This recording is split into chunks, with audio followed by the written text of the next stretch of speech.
Hey, welcome all my right thinkers. Thanks for tuning in to check out your boy, P-Funk. Thinking right out here in the lab. I do what I do for you. I got a quick lesson for you.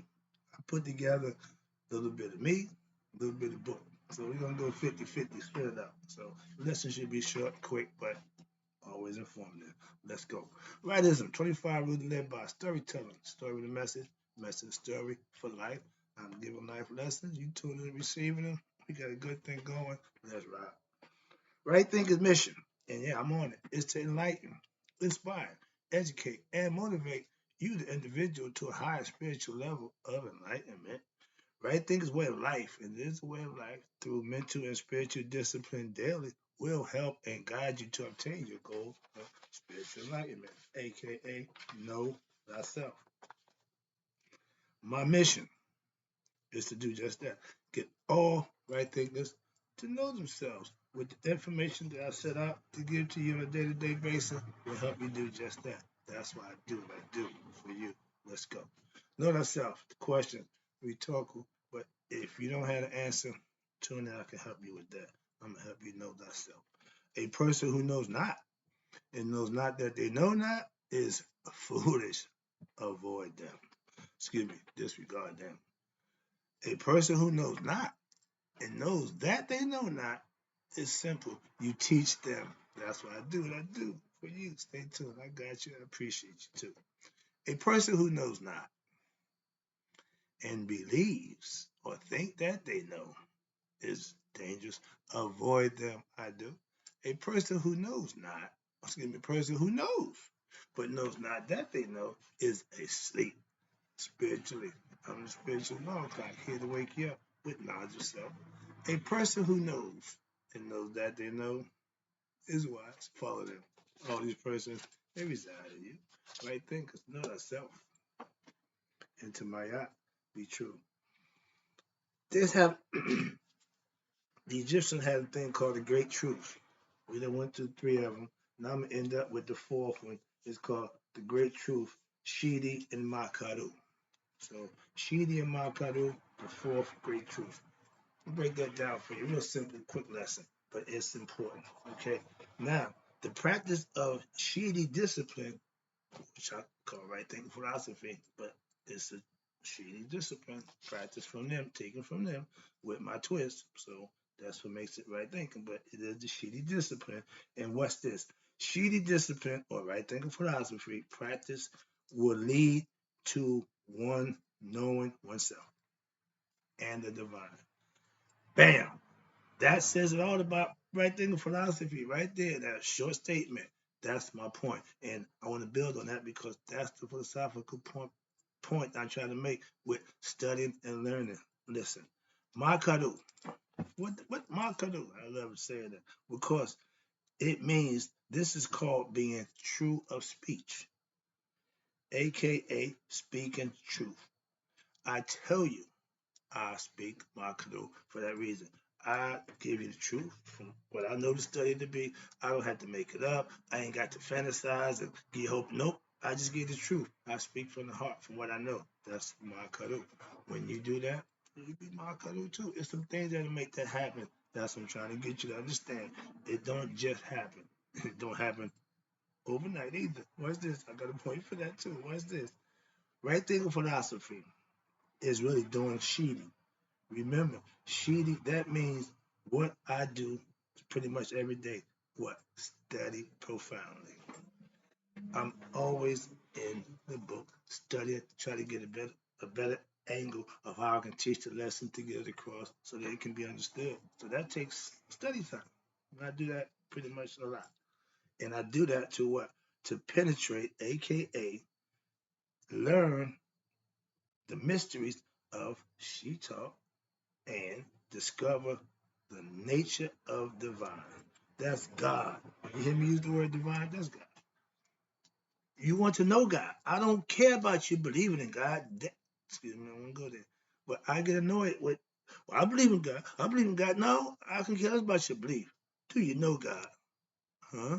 Yeah, that's the problem right there. I want you to know him for yourself. It's things that you can do, and he'll make his presence known to you. from my studies, again, over 30 years, I have learned that there have been several different yogic practices, but what? They all what? Designed by who? The sages of who? Ancient Kemet. Why? Good question again. To facilitate the process of what? Self-knowledge, aka know that self. The whole goal is to you know who you are. All this other stuff is illusionary, imaginary. Yeah, it's accommodating. It's good to have a but can't none of it go with you. But your consciousness, you know who you are. Well, I calm myself down because we get caught up in stuff that don't mean nothing. I'm hooked on stuff that means a lot, and people don't seem to understand that. But they starting to come around. Come on, yeah, I ain't going nowhere. I ain't going nowhere. So understand that self-knowledge is the best knowledge, hands down. In the discussion, that's a drop the mic deal. You can just, my man, I'm done. Self-knowledge, walk away. But no, I'm gonna teach. I'm gonna give you some more understanding of what that really means, how you can obtain it. Yes, there are. Excuse me. Yes, these are what the religious traditions, aka she taught, religious traditions, and we called it semi yoga disciplines, and it relates to what? The augment of spiritual practices. Every religious concept has come from Egyptian concept. All of them. I ain't say some. All of them have taken Egyptian concepts. So understand that. In right thinking philosophy, just like all the traditions that relate to what? The spiritual teachings of the sages by means of myth, allegories, personal stories, and what all relate to what the particular or any particular god and goddess. But all of these rules are what actually related, like brothers and sisters. How? Why? Because they all emanate from the same source, aka the one, the hidden one. Okay? Everything comes from the one. And watch this. So by that being, it's the same parent. Watch this. The same parent. It don't say parents. The same parent. And listen, put your ears on. The same parent who is neither male nor female, but encompassing the totality of the two. When I give the creation story, I tell you,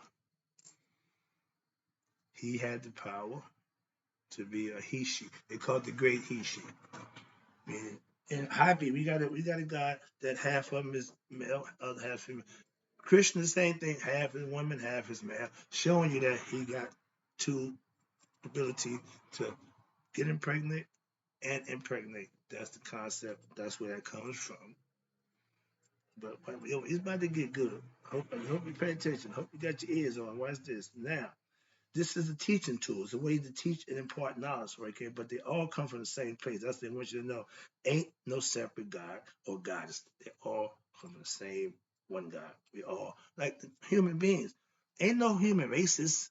Ain't but one race. The human. That's it. What we do under that banner is whatever, but it ain't but one race. Understand that. Moving on. How do you become, or how do you attain Maakheru? I love that question because that's part of learning thyself. That's part of becoming your best self. Watch this. Becoming Maakheru means what? Transforming your consciousness. How? By means of truth living, righteous and virtuous living, and your body will become the proper vessel for what? Divine awareness. Meaning you're going to start living right, doing right, and eating right, doing all the things that's right, and something's going to happen. You will change. You're going to wake up your kundalini, and you're going to start becoming conscious. Things will start happening if you put the work in. That's guaranteed. Man don't control that. Every individual has the ability to do that within him or herself.